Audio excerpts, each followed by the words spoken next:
Students, आज हम लोग इस चैप्टर को आगे कंटिन्यू करते हैं। हम लोग ग्लोब्स और मैप के बारे में पढ़ रहे थे। मैप के बारे में हमने पढ़ा था कि मैप कई प्रकार के होते हैं, कई टाइप के होते हैं। लार्ज स्केल मैप्स देखते हैं। They represent small area on large scale.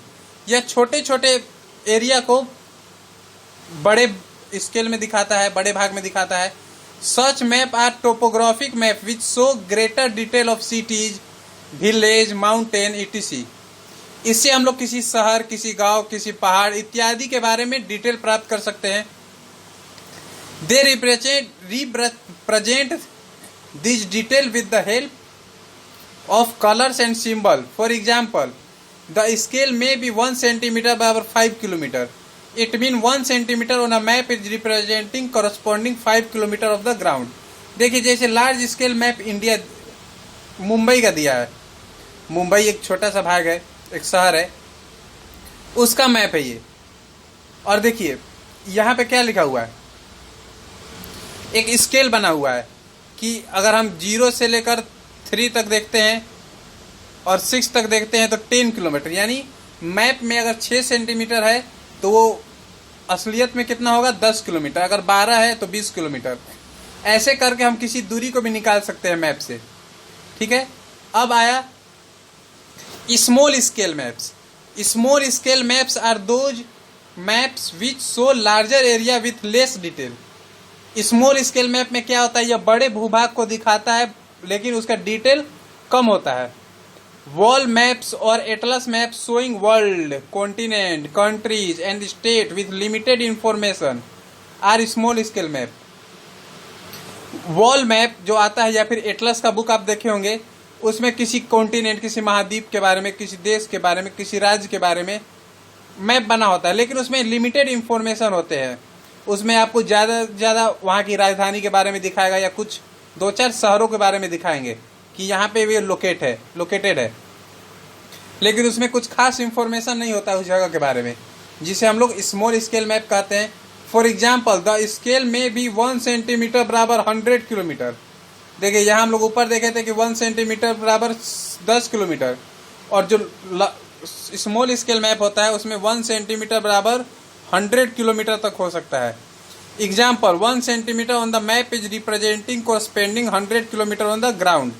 यानी कि मैप में अगर जो 1 सेंटीमीटर, मानिए कि दिल्ली से मुंबई का दूरी 1 सेंटीमीटर दिखा रहा है, एग्जाम्पल में बोल रहे हैं, तो असलियत में उसकी दूरी कितनी होगी, 100 किलोमीटर।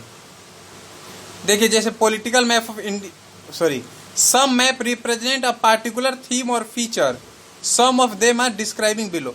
और कुछ जो मैप होते हैं कुछ पार्टिकुलर थीम पे बने होते हैं। जैसे पॉलिटिकल मैप में ज़्यादातर स्टेट, उसकी कैपिटल, ये रिप्रेजेंट किया जाता है। They represent the political boundary of a village, city, state, country and continent. जो पॉलिटिकल मैप होते हैं वो गांव के बारे में, शहरों के बारे में, राज्यों के बारे में, देश के बारे में, महाद्वीप के बारे में ये हमें बताते हैं। फॉर एग्जाम्पल के लिए, the map of India showing it's state is a political map. ये आपको नीचे एक मैप दिख रहा है जिसमें सारा बता रहा है कि कौन सा स्टेट कहाँ पे है, अरुणाचल प्रदेश कहाँ पे है, मध्य प्रदेश कहाँ है, राजस्थान कहाँ है।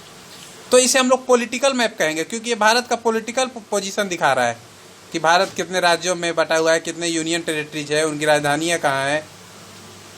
ठीक है, तो इसे हम लोग पॉलिटिकल मैप कहेंगे। फिर आता है physical map. They represent physical और relief feature of a place. यह किसी खास स्थान के फिजिकल फीचर को बताता है। They generally show feature like mountain, plateau, plains, river, lakes, etc. इसमें ज़्यादातर उस जगह के पहाड़ के बारे में, पठार के बारे में, मैदानों के बारे में, नदियों के बारे में, झीलों के बारे में इत्यादि बारे में अगर जिस मैप में दिया हो, जिसका थीम इन पे बेस हो, तो उसे फिजिकल मैप कहते हैं। और नेक्स्ट है thematic maps. A thematic map emphasis a particular theme और special topic. Thematic map, theme देखिए थीमेटिक बना है थीम से, यानी ये किसी खास थीम पर आधारित होता है। Such as average distribution of rainfall. किसी मैप में देखिएगा तो दिखाता है किस जगह पे बारिश कितनी होती है, एवरेज कितनी बारिश होती है। तो वो जो है एक थीम है कि बारिश दिखा रहा है कि बारिश का जो डिस्ट्रीब्यूशन है किस इलाके में कितना है। डिस्ट्रीब्यूशन ऑफ क्रॉप्स, यानी कि किस जगह पे कौन सा फसल होता है, कहाँ पे ज़्यादा फसल होता है, कहाँ कम होता है, ये भी कुछ मैप दर्शाते हैं। इनका थीम होता है डिस्ट्रीब्यूशन ऑफ क्रॉप्स। फिर मिनरल, कौन से मिनरल कहाँ पे उगते हैं, कोयला कहाँ पे है, सोना कहाँ मिलता है, तांबा कहाँ मिलता है, लोहा कहाँ मिलता है ज़्यादा भारत में, तो ये जो मैप में दर्शाया जाता है इसका थीम होता है मिनरल। फिर पॉपुलेशन, कहाँ पे पॉपुलेशन, आप कई सारे मैप देखे होंगे जिसमें कलर के द्वारा दर्शाया जाता है कि रेड जहाँ हो वहाँ पे पॉपुलेशन जो है 1000 स्क्वायर किलोमीटर से ज़्यादा है, फिर जहाँ पे कम कलर है वहाँ पे इतना है। यानी आप एग्जाम्पल के तौर पे ले सकते हो। और लाइन्स ऑफ ट्रांसपोर्ट भी आता है, यानी जिस मैप में दर्शाया जाता है कि ट्रांसपोर्ट रेलवे लाइन किधर से है, सड़क किधर है, तो उसे हम लोग लाइन्स ऑफ ट्रांसपोर्ट कहते हैं, ETC। In an area they are use for enhance one's understanding on the map's theme and purpose. और ये जो होता है हमें मैप थीम को समझने में और उसके उद्देश्य को समझने में मदद करता है। तो ये हम लोग पढ़े 5 मैप के बारे में, एक लार्ज स्केल मैप, एक स्मॉल स्केल मैप, एक पॉलिटिकल मैप, एक फिजिकल मैप और एक थीमेटिक मैप। आगे और भी इसके बारे में हम लोग ब्रीफली पढ़ेंगे। Okay, thank you.